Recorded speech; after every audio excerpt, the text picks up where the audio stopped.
So hello and welcome on study for goals. तो आज class में हम क्लास नंबर 7 करने वाले हैं जो कि झारखंड दरोगा से संबंधित जितने भी प्रीवियस ईयर क्वेश्चन आए हैं उनको हम कर रहे हैं शिफ्ट वाइज। ठीक है, तो ये क्लास नंबर आज का 7 है। इसमें उससे पहले मैं बता दूं कि क्वेश्चन करने से पहले कि आप जो स्टडी फॉर गोल्स जो ऐप है उसे आप प्ले स्टोर से डाउनलोड कर सकते हैं, जहाँ कि आप झारखंड संबंधित जितने भी एग्जाम्स होते हैं उनसे रिलेटेड आपको कोर्स और टेस्ट सीरीज मिल जाएगी, तो आप उसे परचेज कर सकते हैं। ठीक है, उसके अलावा आते हैं आज के सबसे पहला हमारा क्वेश्चन है।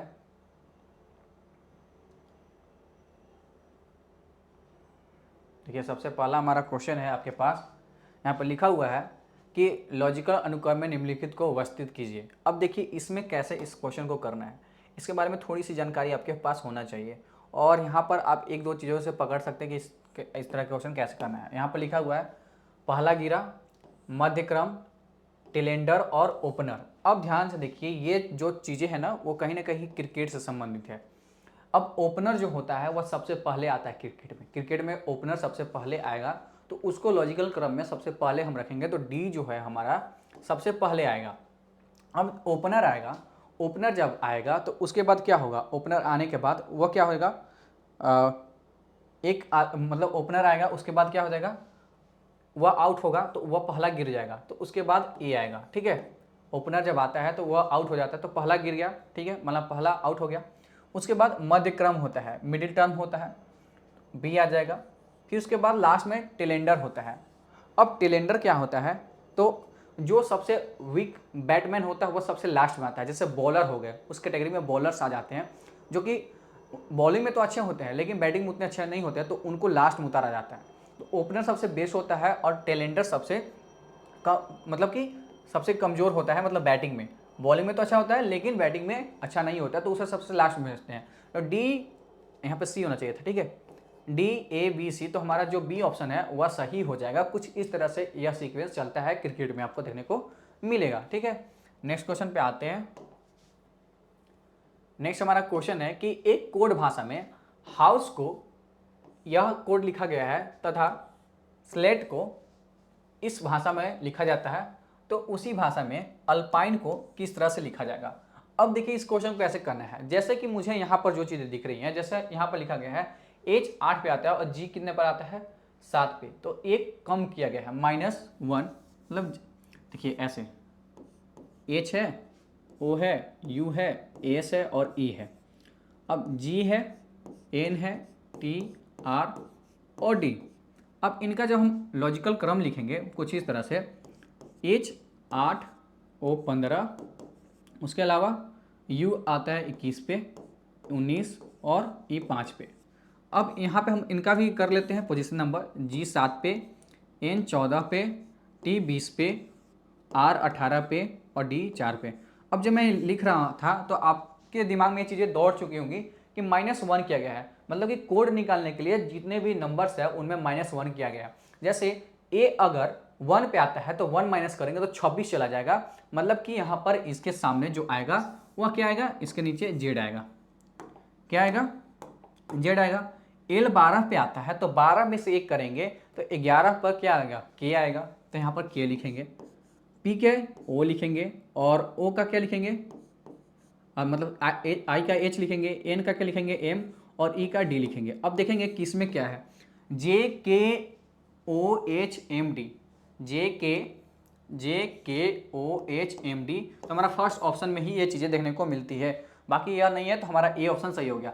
मतलब कि इसमें क्या किया गया कि जो भी अल्फ़ाबेट्स में जो भी पोजीशन थे उनमें -1 करके और उस कोड को निकाला गया था, तो यही चीज़ें यहाँ पर फॉलो की गई थी। नेक्स्ट क्वेश्चन पे आते हैं।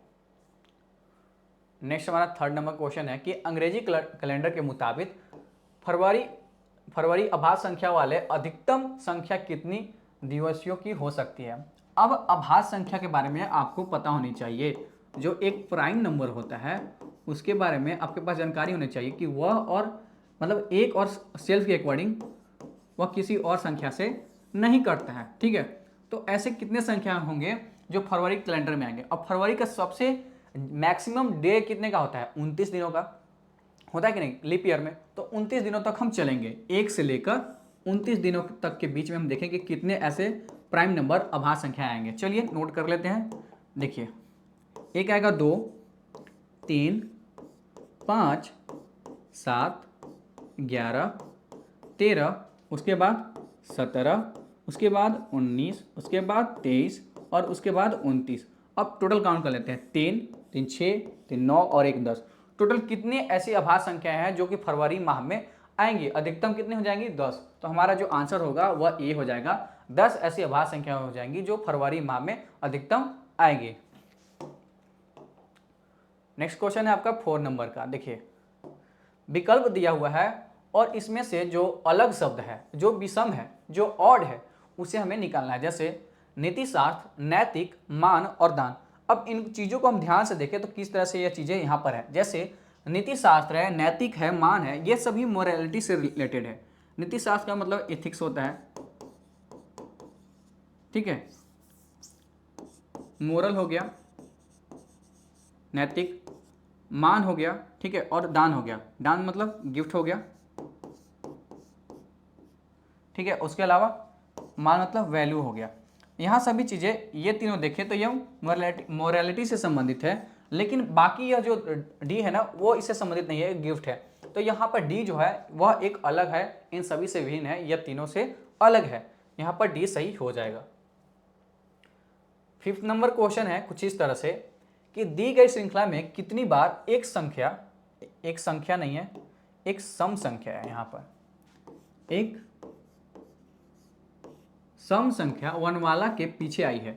एक इवन नंबर जो है, इवन नंबर मतलब एक सम संख्या जो है वह एक वर्णमाला मतलब कि अल्फ़ाबेट जो होता है, जो वर्णमाला होता है उसके पीछे आई है इस तरह से, परंतु उसके पीछे स्वर नहीं है। परंतु जो इवन नंबर है उसके पीछे कोई स्वर मतलब भावेल नहीं है। ए, ई, आई, ओ और यू, ये चीज़ें नहीं होनी चाहिए। तो सबसे पहले हमें इन तीनों में से क्या चीज़ें ढूंढनी होगी? तो हमें इनमें से जो इवन नंबर है उसे फाइंड आउट करना होगा और उसके आगे देखना होगा क्या अल्फ़ाबेट आ रहे हैं, और अगर अल्फ़ाबेट ये दोनों फॉलो हो रहे हैं तो क्या उसके पीछे कोई भावेल तो नहीं है। अगर भावेल होगा तो ये चीज़ें फॉलो नहीं करेगी, मतलब इस तरह से होना चाहिए।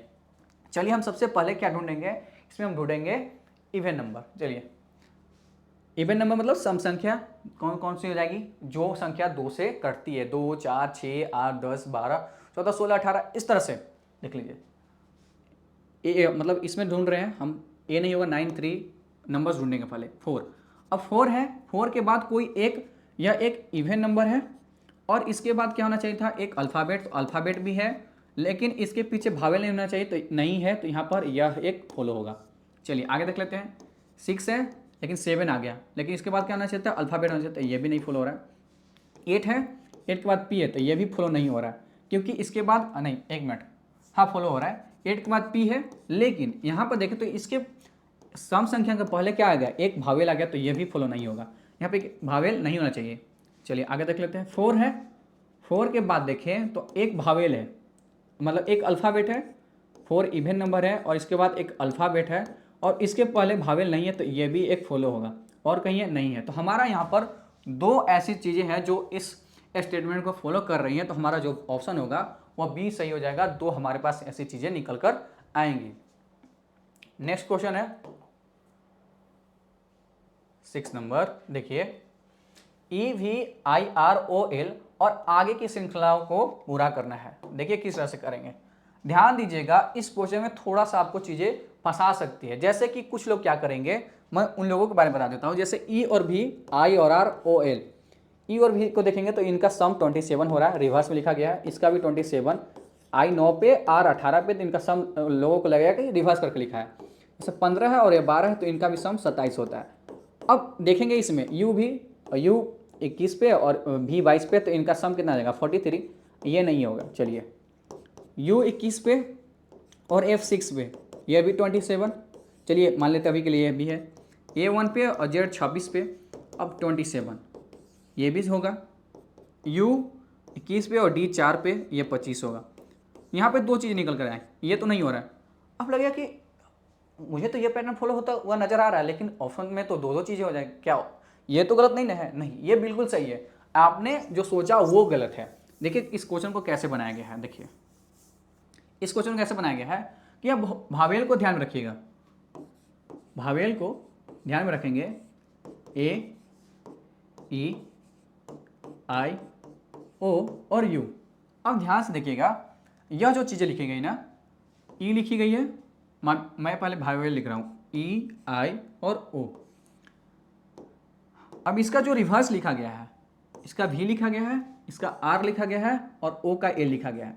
अब ध्यान से पैटर्न को देखिए, तो इसके पहले ए आया होगा और ए का उल्टा जेड आया होगा, इस तरह से चला है।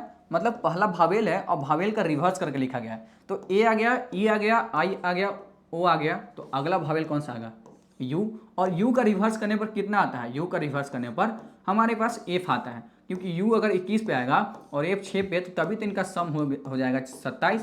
तो ये दोनों रिवर्स होंगे, तो हमारा जो ऑप्शन होगा वह बी सही होगा। कुछ इस तरह से इस क्वेश्चन को बनाया गया है। ठीक है, आई होप कि आप सभी को ये समझ में आया होगा। चलिए 7th नंबर क्वेश्चन है आपका कुछ इस तरह का कि अच्छा, ये क्वेश्चन पिछले शिफ्ट में भी आया था और यहाँ पर भी आया है, तो क्या आप इस क्वेश्चन को नहीं कर सकते हो? बिल्कुल आसानी से कर सकते हो। आप इस क्वेश्चन को कर लीजिएगा, ठीक है, खुद से। मैंने पिछले शिफ्ट में बताया है। चलिए नेक्स्ट क्वेश्चन पे आते हैं। कोई प्रॉब्लम नहीं होना चाहिए इसमें, बहुत ही आसान क्वेश्चन है, देखते ही समझ में आ जाएगा। नेक्स्ट क्वेश्चन है आपका, अगर ग्रीस मोम से संबंधित है तो दही किससे संबंधित होगा? मोम में ग्रीस होता है जो लुब्रिकेट का काम करता है, ठीक है। उसी तरह दही किससे बनता है? दही बनता है आपका दूध से। यहाँ पर डी ऑप्शन सही हो जाएगा, ठीक है। आपको ये समझ में आ गई। नेक्स्ट क्वेश्चन पे आते हैं। बहुत ही आसान था। इस क्वेश्चन में ऐसा नहीं है कि मैं उसमें क्या समझाऊं, बस रिलेट करना है, जो चीज़ें दी गई हैं उनसे संबंधित चीज़ों को निकाल लेना है, बहुत ही आसान है। चलिए नेक्स्ट क्वेश्चन है कि इसमें बताना है कि निम्नलिखित शब्दों को शब्दकोश के क्रमानुसार व्यवस्थित कीजिए एवं व्यवस्थित क्रम में अंतिम शब्द कौन सा होगा। जब हम इसे व्यवस्थित कर लेंगे डिक्शनरी के अकॉर्डिंग, तो इसमें जो अंतिम शब्द होगा वह कौन सा होगा? देखिए किस तरह से, जैसे मैंने क्या बताया था कि हमें वर्ड्स जो लेटर्स है, वर्ड में जो लेटर्स हैं उनको पकड़ना है। डॉन यहाँ पर भी है, डॉन यहाँ पर भी, डॉन यहाँ पर भी, डॉन यहाँ पर भी और डॉन यहाँ पर भी। तो हमें डॉन को अब नहीं देखना है, क्योंकि इन सभी में डॉन यहाँ तक सेम है। अब एन के बाद वाला चीज़ देखेंगे। एन के बाद के आ रहा है, एन के बाद ए आ रहा है, एन के बाद जे आ रहा है, इनके बाद ए और ए। तो जब हम कंपेयर करेंगे के में, ए में, जे में और यहाँ पर भी ए, यहाँ पर भी, तो इन तीनों में के, ए और जे में सबसे पहले कौन आएगा? तो सबसे पहले ए आएगा। तो ए वाले को आप कंपेयर करेंगे। अब हम इससे और इसे कंपेयर अभी के लिए नहीं करेंगे। चलिए एन यहाँ पर भी है, एन ए यहाँ पर भी है और एन यहाँ पर भी है। आगे टी भी सिमिलर है, इनमें टी भी सिमिलर है। तो अब हमें टी के बाद वाला लेटर देखना है। ओ यहाँ पर है, यहाँ पर ई है और यहाँ पर आई है। ओ कितने पर? 15 पे। टी कितने पर? 20 पे। और आई 20, ये नहीं, ई कितने पर? 5 पर। और आई कितने पर? 9 पर। अब इनमें सबसे पहले लेटर जो होगा वो कौन आएगा? तो सबसे पहला जो लेटर होगा वो हमारा ई आएगा। तो यह जो वर्ड है यह सबसे पहले आएगा 1 पर, और उसके बाद देखें तो इन दोनों में यह 2 पर आएगा और यह 3 पर आएगा। अभी तक तो हमें ये चीज़ें मिल चुकी है, लेकिन पूछा क्या? अंतिम पूछा है। 4 और 5 अभी ढूंढना बाकी है। चलिए ये तीनों तो हो गए, अब बचा हमारे पास ये और ये। अब देखिए हम लोगों ने एन तक इल्म में देखा था। एन और जे में एन यहाँ पर भी है, एन यहाँ पर भी है, इसके बाद के है और यहाँ पर जे है। अब इन दोनों में कंपेयर करें तो के 11 पे आता है और जे 10 पे। तो सबसे पहले कौन आएगा? जे वाला। तो यह 4 पे आएगा और यह जो है सो 5 पे आएगा। तो अंतिम कौन सा आ जाएगा? डंकी। तो हमारा जो ए ऑप्शन है वह सही हो जाएगा। इस तरह से इस क्वेश्चन को करना है। चलिए नेक्स्ट क्वेश्चन पे आते हैं। 10 नंबर का क्वेश्चन, आप क्वेश्चन पहुंच चुके हैं। अंग्रेजी वर्णमाला में प्रत्येक तीसरे वर्ण को हटा दिया जाए। देखिए जो भी तीसरा लेटर है, तीसरा लेटर कौन है? सी है। उसके बाद 6 पे एफ आता है, 6 के बाद 9 पे आई आता है, आई के बाद 12 एल आता है, फिर ओ 15 पे, आर 18 पे, उसके बाद 21 पे यू और 24 पे एक्स। तो इन सभी को हमको हटा देना है और उसके बाद जो लेटर बचेगा मतलब उनसे हमें चीज़ें आगे फॉलो करनी है। तत्पश्चात दाएं से 11वें स्थान पर। अब इस लाइन को हम बाद में पढ़ें, क्योंकि इस लाइन को पढ़ने से पहले हमें ये चीज़ तो करनी होगी ना। तो ये देख कर लेते हैं। मैंने अभी क्या बोला था? ए लिखेंगे, बी लिखेंगे, सी गायब कर देंगे, डी ई एफ गायब कर देंगे, जी एच आई गायब कर देंगे, जे के एल गायब कर देंगे, एम एन ओ गायब करेंगे, पी क्यू आर गायब करेंगे, एस टी यू गायब करेंगे, वी W X गायब करेंगे Y और Z। अब देखिए आगे के स्टेटमेंट को पढ़ते हैं। दाएं से, दायां की साइड है हमारा, Z के साइड है, दाएं से 11वें स्थान पर काउंट कर लें 1 2 3 4 5 6 7 8 9 10 11। 11 पे क्या आ रहा है हमारा, के आ रहा है। 11वें स्थान पर स्थित 1 की दाईं ओर, अब इसके दाईं ओर, इसकी दाईं ओर इधर होगा और इसकी दाईं ओर इधर, लेफ्ट इधर होगा, तो राइट इधर है, तो इसकी दाईं ओर से 7वें 1 का पहचान कीजिए। अब यहाँ से हमें दाईं ओर चलना है, चलिए चलते हैं। 1 2 3 4 5 6 और 7। 7 पे कौन सा आ रहा है, भी, तो हमारा आंसर क्या आ जाएगा, भी। तो हमारा ए जो आंसर है वह सही हो जाएगा। ठीक है, इस तरह से इस क्वेश्चन को करेंगे। 11 नंबर का क्वेश्चन है आपके पास। आपको ऐसा क्या करना है कि बीच बीच में रोक के क्वेश्चन को पहले ट्राई करना है, फिर देखना है यहाँ पर आंसर। चलिए नेक्स्ट है आपके पास एम है, एन है, इसके रिलेटेड एम है, ओ है और इसके रिलेटेड आर है। अब ध्यान से देखिए यहाँ पर बहुत ही आसानी से एक चीज़ें हमें देखने को मिल रही है कि एम के बाद एन आता है, ओ के बाद पी आता है, क्यू के बाद आर आता है। तो यहाँ पर क्या किया गया है कि +1 किया गया है, इसमें भी +1, इसमें भी +1 और इसमें भी +1, इसके बाद ये चीज़ें लिखी गई हैं। तो उसी तरह से इसमें भी +1 कर लेते हैं हम। बी में +1 करेंगे, इसमें +1 और इसमें भी प्लस, बी में एक जोड़ेंगे, मतलब 2 में एक जोड़ेंगे 3, 3 पर सी आता है। डी में +1 करेंगे, ये 4 पे आता है, 1 करेंगे 5, ई आता है। और एफ 6 पे आता है, 1 करेंगे 7 आएगा, जी आएगा। सी ई जी कहाँ पर है, तो सी ई जी हमारा बी ऑप्शन में हो जाएगा। क्या इतनी भी चीज़ें करने की जरूरत है, नहीं करने की जरूरत है, डायरेक्ट यह क्वेश्चन हो जाएगा। 12 नंबर का क्वेश्चन है आपके पास। दिए गए 4 युगलों में से कौन सा युगल मधुमेह इंसुलिन से संबंधित है उसी प्रकार बाकी नहीं है, इससे संबंधित नहीं है। देखिए किस तरह से है। देखिए इसमें क्या है, जैसे कि क्या होता है ना कि जैसे जो पेनक्रियाज होता है, ठीक है, तो जब पेनक्रियाज से इंसुलिन जो है तो सेक्रेट होना बंद हो जाता है, मतलब प्रोड्यूस होना बंद हो जाता है, तो आपको मधुमेह की बीमारी हो जाती है। उसी तरह आप में आयोडीन की कमी से गोइटर का यहाँ पर आपका बीमारी हो जाता है। आयोडीन के लिए हम कौन सा इसकी डिफिशियंसी होता है, I131, इसके लिए हम यूज करते हैं गोइटर के इलाज के लिए। कोबाल्ट 6 यूज करते हैं कैंसर के लिए। C15 हम यूज करते हैं कार्बन डेटिंग के लिए। U35 यूरेनियम फ्यूजन के लिए हम ये चीज़ें यूज करते हैं। ठीक है, इसमें से आपको बताना है कि कौन सा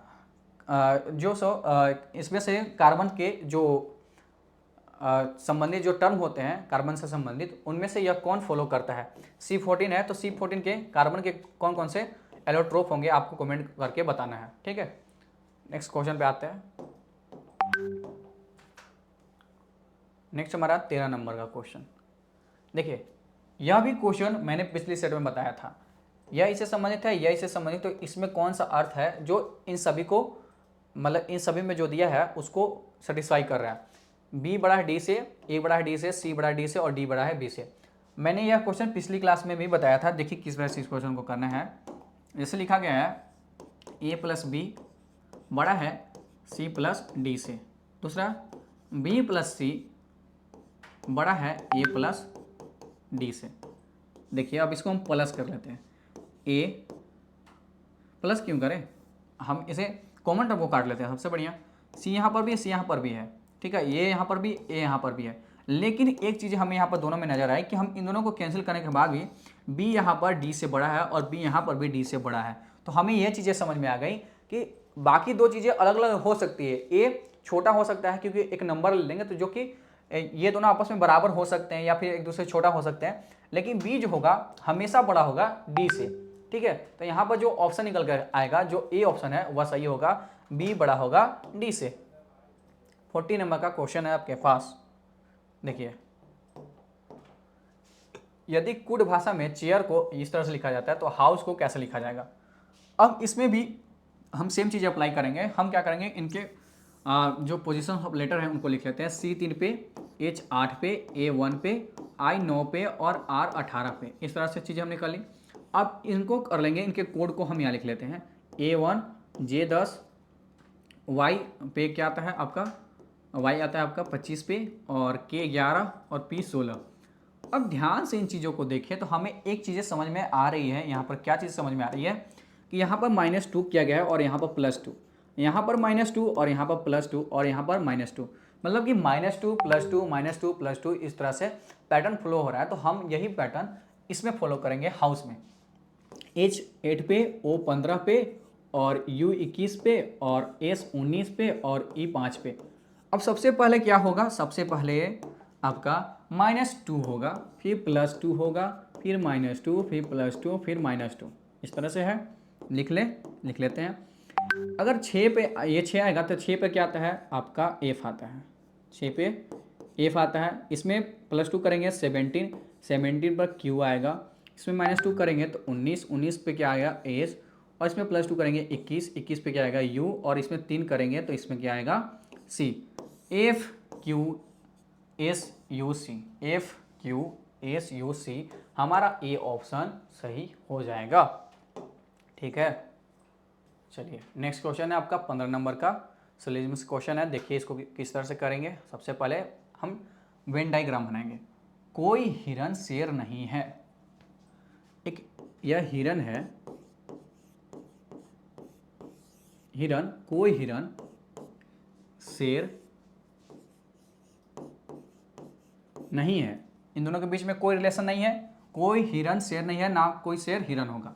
सभी शेर भालू हैं, जितने भी शेर हैं वो क्या है, भालू है, क्योंकि भालू का कुछ पार्ट शेर हो सकता है और सभी शेर क्या हो जाएंगे, भालू हो जाएगा।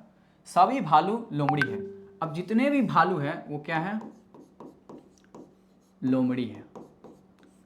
मतलब कि लोमड़ी का कुछ पार्ट भालू हो सकता है लेकिन सभी भालू लोमड़ी होंगे, ऐसा समझ सकते हैं ना, दोनों तरफ से हम कह सकते हैं चीज़ों को।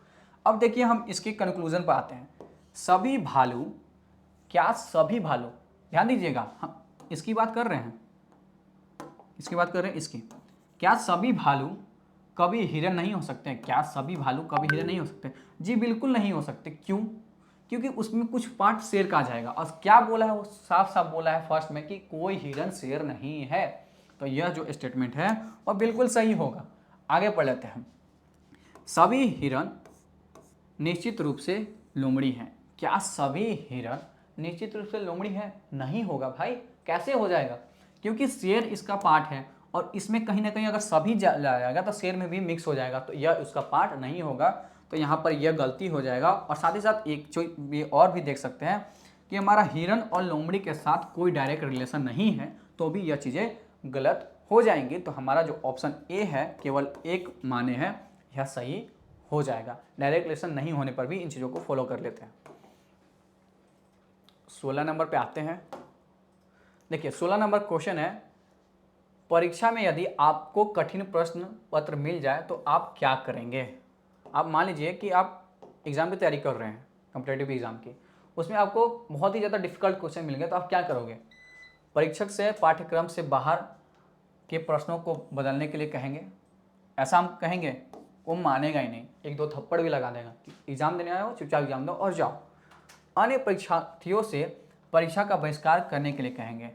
हो सकता है कुछ के लिए वो ईजी हो, आपके लिए कठिन हो। वो कहेगा ना कि ऐसा क्यों कर रहे हो, शायद आपने ना पढ़ा हो, तो ये भी गलत है। नेक्स्ट है, साथ में बैठे परीक्षार्थी का मदद लेंगे।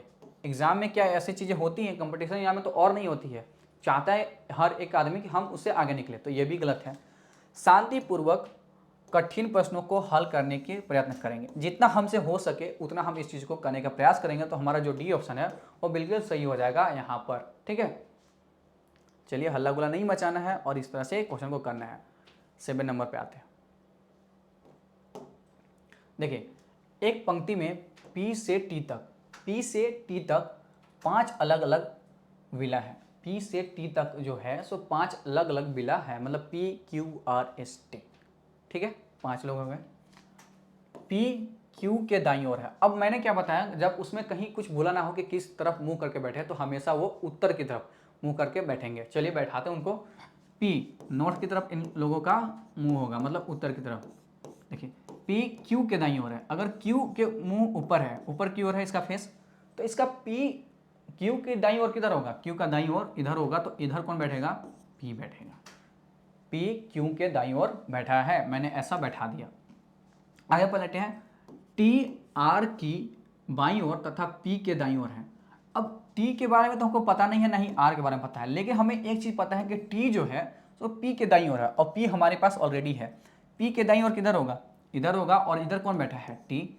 और फिर इसी स्टेटमेंट को दोबारा पढ़ लेते हैं कि टी आर के बाईं ओर बैठा है। अगर आर को इधर बैठाएंगे तो टी तो कभी बैठ ही नहीं पाएगा, लेकिन आर को जब हम इधर बैठाएंगे तो इसके बाईं ओर कौन बैठेगा, टी बैठेगा। इतना चीज़ें समझ में आ चुकी होंगी। आगे पढ़ लेते हैं। क्यू एस के दाईं ओर है। क्यू जो है सो एस के दाईं ओर है। अगर एस को हम यहाँ बैठा देंगे, क्या इसके दाईं ओर क्यू आएगा, नहीं, क्योंकि ऑलरेडी यहाँ बैठा है तो एस यहाँ पर आएगा और इसके दाईं ओर क्यू बैठेगा। क्या सारी चीज़ें सेटिस्फाई कर गई, बिल्कुल सेटिस्फाई कर गई। तो बीच में कौन सा व्यक्ति बैठा है, तो बीच में हमारा पी बैठा है। दो इधर बीच में एक बच गया, तो पी ऑप्शन ए जो है सो हमारा सही हो जाएगा। चलिए नेक्स्ट क्वेश्चन पे आते हैं। 18 नंबर का क्वेश्चन आपके पास, कीजिए।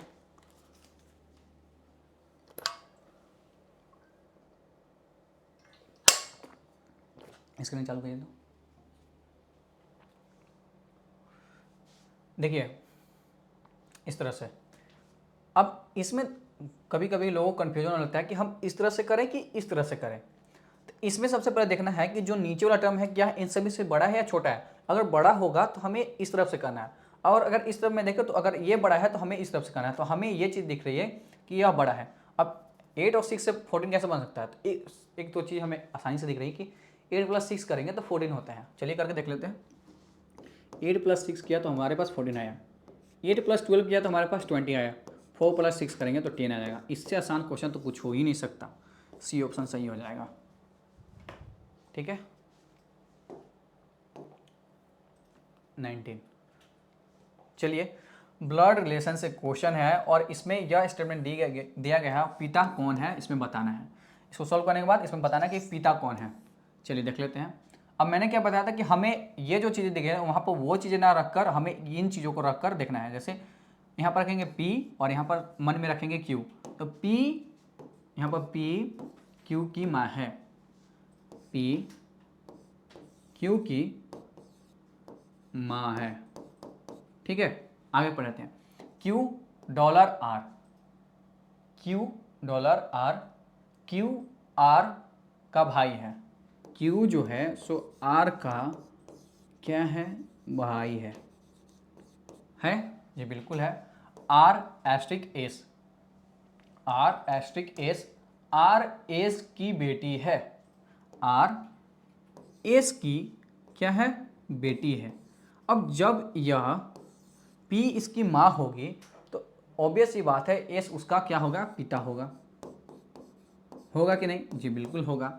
ये दोनों पति पत्नी हो गए और ये उनके बच्चे हो गए, तो इसमें पूरा पिता कौन है, तो क्यू आर के पिता कौन है, एस। तो हमारा जो ऑप्शन होगा ए वह सही हो जाएगा। ठीक है, यहाँ तक चीज़ें समझ में आ चुकी होंगी। नेक्स्ट क्वेश्चन पे आते हैं। चलिए यह आपका लास्ट क्वेश्चन है, स्क्रीन ऑन कीजिए, हाँ बढ़ाइए उसको। देखिए लास्ट क्वेश्चन है, रीजन दिया हुआ है। एक कुड भाषा में यदि रीजन को 5 लिखा जाता है और बिलीव्ड को 7 लिखा जाता है तो उसी भाषा में गवर्नमेंट को क्या लिखा जाएगा। अब देखिए इस क्वेश्चन को कैसे करना है। इसमें एक चीज़ हमें दिख रही है कि 5 कहाँ से आया। अब नंबर्स ऑफ लेटर देखेंगे तो यहाँ पर 3 और 3 6 है और 5 आया है। इसमें क्या किया गया है कि नंबर्स ऑफ लेटर -1 बराबर वह संख्या आया है। नंबर्स ऑफ लेटर कितने हैं, 6, और उसमें से 1 करेंगे तो 5 आ गया। आगे देख लेते हैं क्या ये चीज़ इसमें फॉलो हो रही है।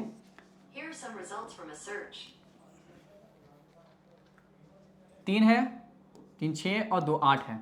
नंबर्स ऑफ लेटर 8 है, -1 करेंगे 7 आ गया। यह भी चीज़ें सेटिस्फाई कर रही हैं। चलिए अब इसमें कर लेते हैं।